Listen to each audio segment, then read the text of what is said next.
Assalamualaikum warahmatullahi wabarakatuh.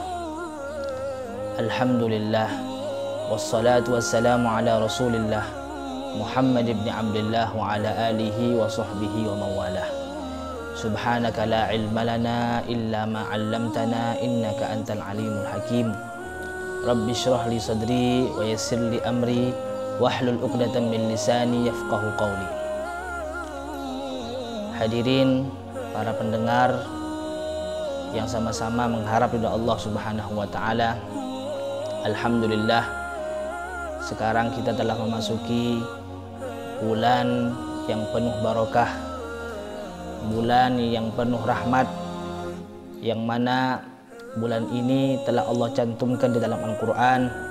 Allah firmankan, syahrul Ramadan alladzi unzila fihi al-Quran hudan lin-nas wa bayyinatin minal huda wal furqan. Hadirin yang dirahmati Allah Subhanahu wa taala, perlu diketahui bahwasanya di dalam bulan Ramadan ini ada perkara-perkara yang harus kita ketahui. Bahwasanya bulan Ramadan, Nabi Muhammad SAW bersabda bahwasanya dalam bulan ini adalah terdapat kesabaran, yang mana kesabaran tersebut Rasulullah sabdakan, as-saumu nisfus sabri was-sabru nisful iman. Puasa adalah setengah dari kesabaran, dan kesabaran adalah setengah daripada iman. Jadi kalau orang itu telah berpuasa, maka dia telah mengambil seperempat daripada keimanan. Oleh karena itu Allah Subhanahu wa taala firmankan, innama yuwaffas sabiruna ajrahum bighairi hisab. Sesungguhnya Allah menyempurnakan pahala bagi orang-orang yang sabar, yang mana pahalanya tersebut tidak terhitung sama sekali. Kemudian ada perkara-perkara yang harus kita jaga ketika kita berpuasa di bulan Ramadan, yaitu sebagaimana dalam hadis Rasulullah SAW, hadis yang diriwayatkan oleh Anas bin Malik radhiyallahu taala anhu, Rasulullah SAW bersabda, khamsun yuftirna shaim. Ada 5 perkara yang membuat hilangnya pahala puasa. Apa saja itu? Yang pertama adalah al-kadzib, berbohong. Yang kedua al-ghibah, membicarakan aib saudara muslim. Yang ketiga an-namimah, yaitu membuat fitnah satu sama lain atau mengadu domba. Kemudian wal yaminul kadzibah, sumpah palsu. Kemudian yang terakhir adalah an-nadharu bisyahwah, melihat dengan syahwat. Maka 5 perkara ini harus kita betul-betul jaga di selain bulan Ramadan dan juga khususnya di bulan Ramadan, sehingga kita keluar dari bulan Ramadan ini mendapatkan daripada pahala puasa yang sempurna dan mendapatkan daripada maksud daripada puasa. Karena maksud dari puasa adalah la'allakum tattaqun, agar kita semua menjadi orang yang bertakwa. Jadi 5 perkara ini, yang pertama adalah al-kadzib, berbohong.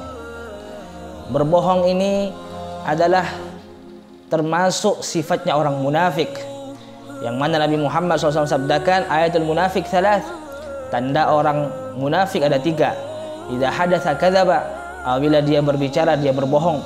Wa idza wa'ada akhlafa, apabila dia berjanji dia akan mengingkari. Wa idza tumina khana, apabila diamanahkan maka dia akan berkhianat.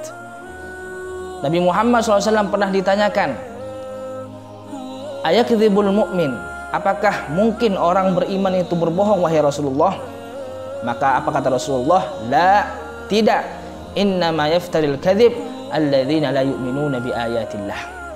Sesungguhnya orang-orang yang mengada-ngadakan kebohongan itu adalah orang yang tidak beriman kepada ayat-ayat Allah Subhanahu wa taala. Berbohong di luar Ramadan kita jangan sampai berbohong, apalagi ketika kita berpuasa. Itu yang pertama. memang susah sekali seseorang untuk meninggalkan kebohongan. Kebohongan sekarang sudah seperti buah pembicaraan yang sangat biasa sekali di kalangan umat Islam. Padahal berbohong ini adalah termasuk sifat orang munafik. Yang mana orang munafik, Allah firmankan, innal munafiqina fid darkil asfali minan nar. Sesungguhnya orang munafik ini, mereka akan dimasukkan ke dalam keraknya neraka, neraka yang paling bawah, yang paling panas. Maka oleh karena itu, kita sebagai muslim hendaklah menjaga lisan kita, jangan sampai kita berbohong. Kemudian yang kedua adalah al-ghibah, membicarakan aib saudara muslim. Apa makna ghibah?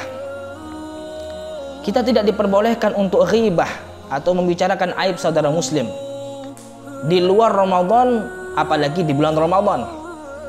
Apa itu al-ghibah? Ulama mengatakan makna ghibah adalah dzikruka akhakal muslim bima takrah. Engkau menyebut saudara muslim apabila dia mendengar, dia akan benci dengan kalimat, dengan kata-kata yang kau keluarkan tersebut di belakangnya.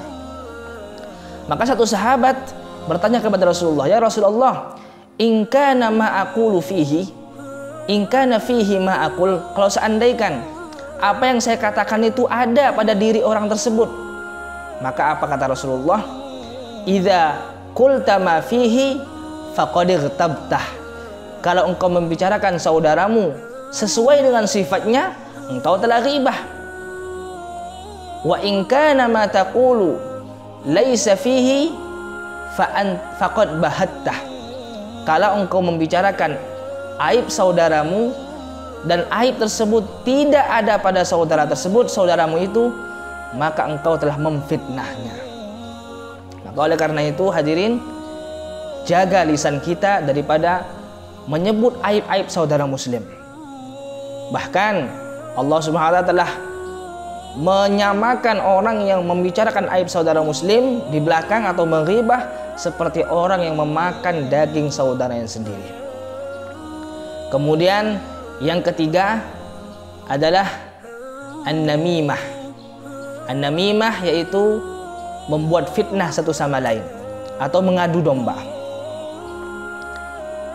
Rasulullah SAW pernah melewati dua kuburan. Satu kuburan, dua kuburan ini kata Rasulullah adalah kuburan yang diazab oleh Allah Subhanahu wa taala. Kata Rasulullah, innahuma la yu'adzaban, sesungguhnya keduanya diazab oleh Allah. Wa ma yu'adzabani fi kabir, dua orang dalam kuburan ini bukan diazab karena dosa-dosa besar, tidak. Amma ahaduhuma fakana la yastabri min baulih. Orang yang pertama, kata Rasul, dia tidak menyelesaikan kencingnya. Kencingnya tidak diselesaikan, akhirnya menetes, akhirnya wudunya tidak sah, salatnya tidak sah.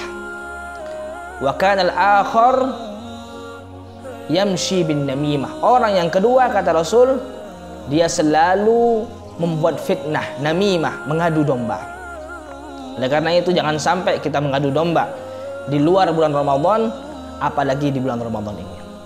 Kemudian yang keempat adalah al-yaminul kadzibah, sumpah palsu. Bersumpah, sumpah dari perkara yang betul, dari perkara yang jujur saja tidak diperbolehkan atau tidak dianjurkan oleh agama.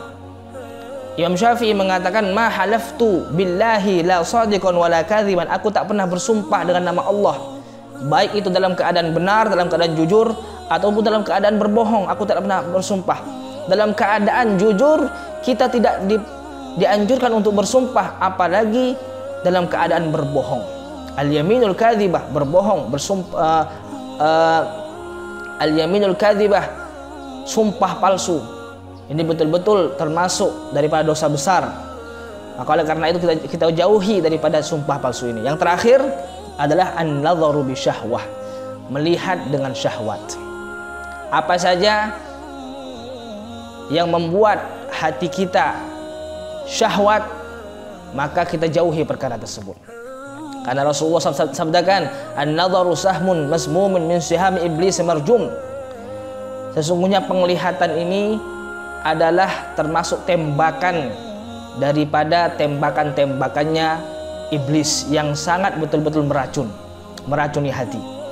Faman tarakaha min makhafati, siapa yang meninggalkannya karena takut kepadaku, kata Allah, abdaltuhu imanan yajidu fi halawatahu fi qalbi, aku akan menggantinya dengan iman yang mana iman tersebut terasa lezatnya di hatinya.